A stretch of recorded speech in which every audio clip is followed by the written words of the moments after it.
Anti-armor ambushes that DFSW conducts are attained primarily by using the terrain to achieve surprise on armored fighting vehicle formations. All right, y'all, welcome back to Combat Arms channel. Okay, so today we're checking out something out of Australia, and I'm pretty excited about this one. So this is the Direct Fire Support Weapons course. Now, I imagine when I hear direct fire support weapons, that just sounds like machine guns. So I'm not exactly sure what they're going to be shooting. It could be anti-tank weapons as well, because technically, I guess they're direct fire. But I don't know. We don't really have anything like this in the Marine Corps or the Army. We have like foreign weapons courses, but for the in-service weapons, like in the School of Infantry, you'll pretty much shoot all of them.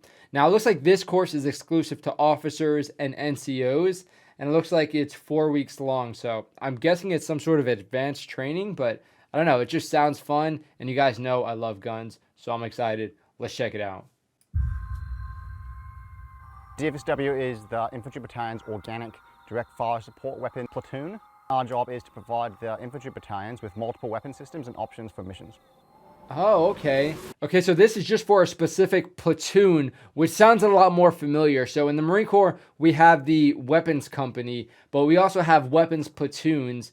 And basically, you'll have like your mortarmen, your assaultmen. I don't even know if those exist anymore. Your machine gunners, all those guys will be in a platoon, and you'll kind of grab some of them. In the Army, you have a weapons squad, so it's a little bit different.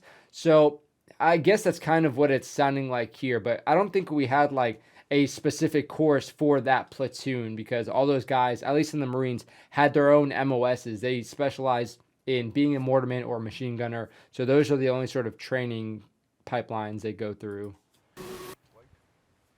What was that? Okay, there we go. Carl Gustav. And are able to carry very heavy loads. Nice, Javelin. Our assaulting forces through suppression of machine guns.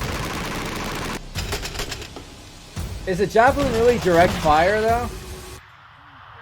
Or maybe it's not really direct fire as in the sense of, you know, not an indirect fire weapon system. So maybe in the sense of just direct support to an organization or an infantry sort of element, I guess. I'm not sure.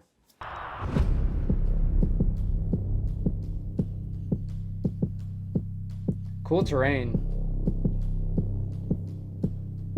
Man, I really want to go to Australia. Weapons consists of two main capabilities, being anti-armor and sustained fire machine gun. We combat armor to enable our forces to conduct activities. Sustained fire, we support our assaulting forces through suppression with machine guns.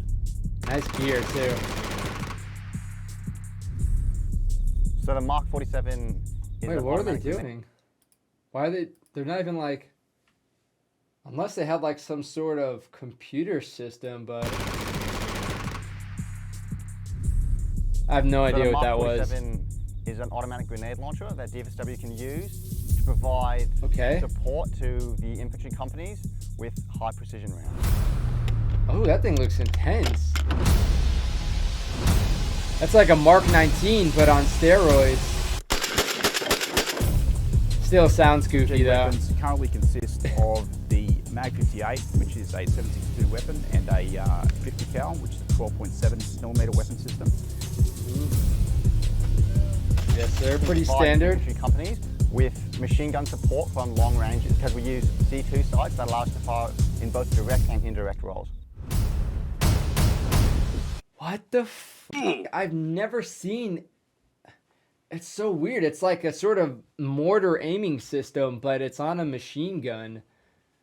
Huh. I really want to know how this works. I've not seen anything like this before, and it's kind of like blowing my mind. I guess it makes a lot more sense as to what we were seeing before, but even still, it's kind of weird. Why don't they just get behind the gun? I feel like that'd be quicker and just, I don't know. Of course, let me know what you guys think. If you guys have used, you know, the machine gun in the traditional way, at least this type of machine gun, and also like how they're doing here, let me know how the difference is, or maybe which is suited for what kind of mission.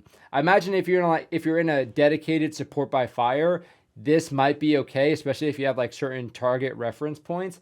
But even still, just getting behind the gun, I feel like would work pretty well. I don't know. Weird.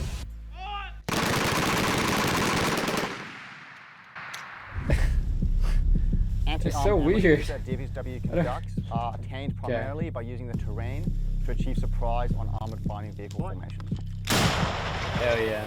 The 84mm Carl Gustav is the Australian Army's medium direct fire support weapon, and it comes with a variety of ammunition, including anti-tank rounds, Yes, sir. HE rounds, and Illum rounds. This thing is awesome. And it can currently defeat most armored fighting vehicles. The Javelin weapon system is a Yeah, so you have the Carl Gustav, but you also have like the AT4 and the Laws. Now, with the Carl Gustav, it's not a one-time thing like the AT4 and the Law. You don't just chuck it out once you've used it. So having the ability to have a bunch of different types of rounds is pretty sweet, and at the same time, it's not like smoothbore, it's a rifle, so it's a recoilless rifle. So generally speaking, it's not true all the time, but you can reach out and touch something a little bit further with a little bit more, at least reliable accuracy from what I've seen in the Army versus the Marines. I think the Marine Corps is adopting the Carl Gustav now, but when I was in, it was just like the SMAW, the AT4, and the Law. So yeah, I mean, they're effective enough. a fire and forget missile system that can defeat all current known armored fighting vehicles. Hell yeah. And DFSW use them primarily to stalk enemy tanks. I'd love to shoot one.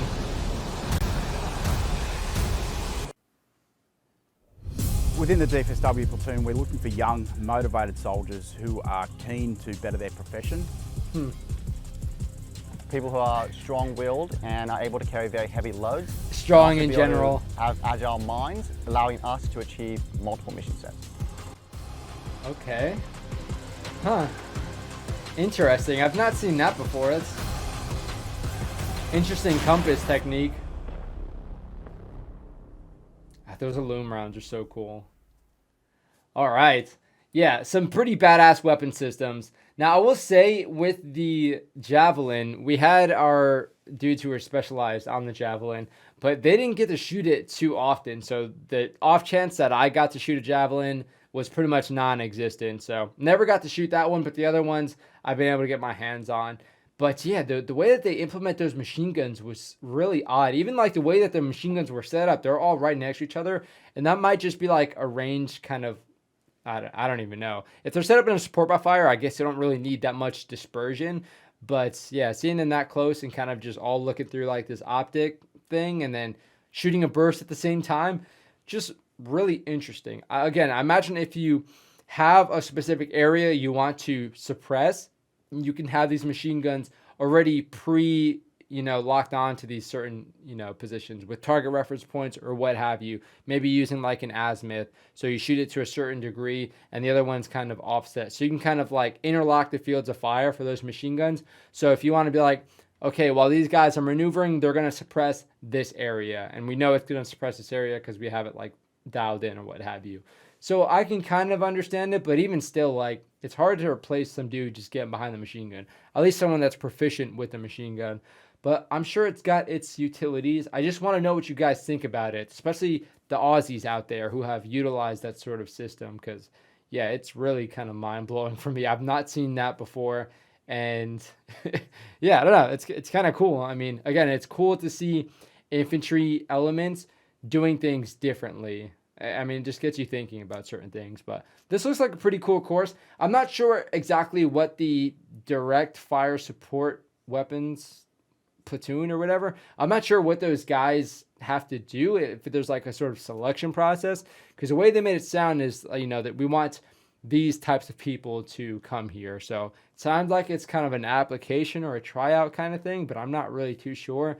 And I'm not sure how many people you would support. So is it just this one platoon supporting like a whole battalion? I'm not sure how big of an element they're capable of supporting, but it must be kind of fun to kind of bounce around to different units, maybe depending on, the kinds of units, but it would be kind of cool to get different exposure to all these different units, especially the different kinds of training that they're doing.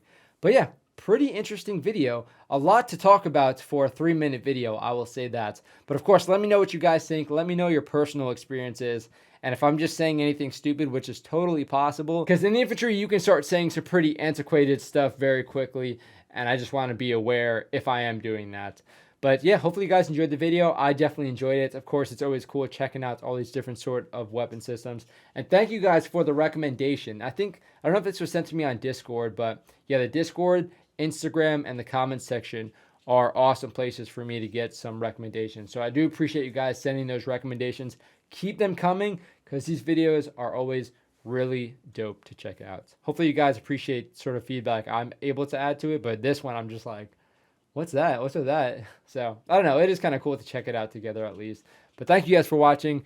That's it for this video. I'll see y'all in the next one.